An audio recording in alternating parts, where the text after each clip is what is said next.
Chapter 14.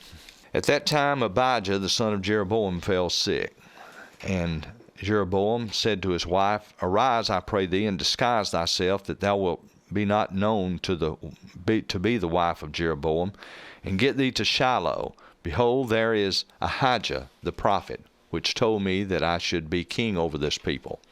And take with thee 10 loaves and cracknels and a cruse of honey, and go to him. He shall tell thee what shall become of the child.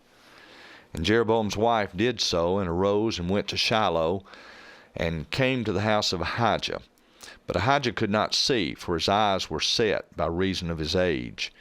And the Lord said unto Ahijah, Behold, the wife of Jeroboam cometh to ask a thing of thee for her son, for he is sick. Thus and thus shalt thou say unto her, for it shall be when she cometh in, that she shall feign herself to be another woman. And it was so, when Ahijah heard the sound of her feet as she came in at the door, that he said, Come in, thou wife of Jeroboam. Why feignest thou thyself to be another? For I am sent to thee with heavy tidings. Go tell Jeroboam, Thus saith the Lord God of Israel, Forasmuch as I exalted thee from among the people, and made thee prince over my people Israel, and rent the kingdom away from the house of David, and gave it thee, and yet thou hast not kept as my servant David, who kept my commandments, and who followed me with all its heart, to do that only which was right in mine eyes, but hast done evil above all that were before thee. For thou hast gone and made thee other gods and molten images, to provoke me to anger, and hast cast me behind thy back. Therefore, behold, I will bring evil upon the house of Jeroboam, and will cut off from Jeroboam him that pisseth against the wall, and him that is shut up and left in Israel, and will take away the remnant of the house of Jeroboam, as a man taketh away dung, till it be all gone. Him that dieth of Jeroboam in the city shall the dogs eat, and him that dieth in the field shall the fowls of the air eat. For the Lord hath spoken it. Arise thou, therefore, get thee to thine own house, and when thy feet enter into the city, the child shall die. And all Israel shall mourn for him, and bury him. For he only of Jeroboam shall come to the grave, because in him there is found some good thing toward the Lord God of Israel in the house of Jeroboam.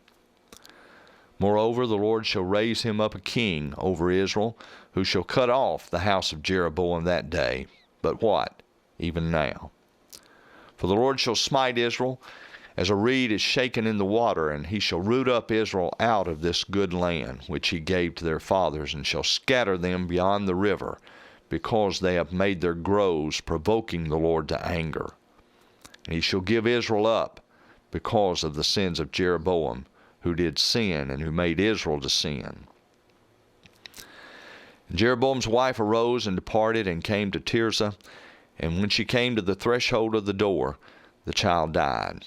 And they buried him, and all Israel mourned for him, according to the word of the Lord, which he spake by the hand of his servant Ahijah the prophet. And the rest of the acts of Jeroboam, how he warred and how he reigned, behold, they are written in the book of the Chronicles of the kings of Israel. And the days which Jeroboam reigned were 22 years, and he slept with his fathers, and Nadab his son reigned in his stead. And Rehoboam, the son of Solomon, reigned in Judah. Rehoboam was 41 years old when he began to reign, and he reigned 17 years in Jerusalem, the city which the Lord did choose out of all the tribes of Israel to put his name there. And his mother's name was Naamah, an Ammonitess. And Judah did evil in the sight of the Lord, and they provoked him to jealousy with their sins which they had committed above all that their fathers had done. For they also built them high places and images and groves on every high hill and under every green tree. And there were also Sodomites in the land, and they did according to all that the abominations of the nation which the Lord cast out before the children of Israel. And it came to pass in the 5th year of King Rehoboam that Shishak, king of Egypt, came up against Jerusalem. And he took away the treasures of the house of the Lord, and the treasures of the king's house. He even took away all. And he took away all the shields of gold which Solomon had made. And King Rehoboam made in their stead brazen shields, and committed them unto the hands of the chief of the guard, which kept the door of the king's house.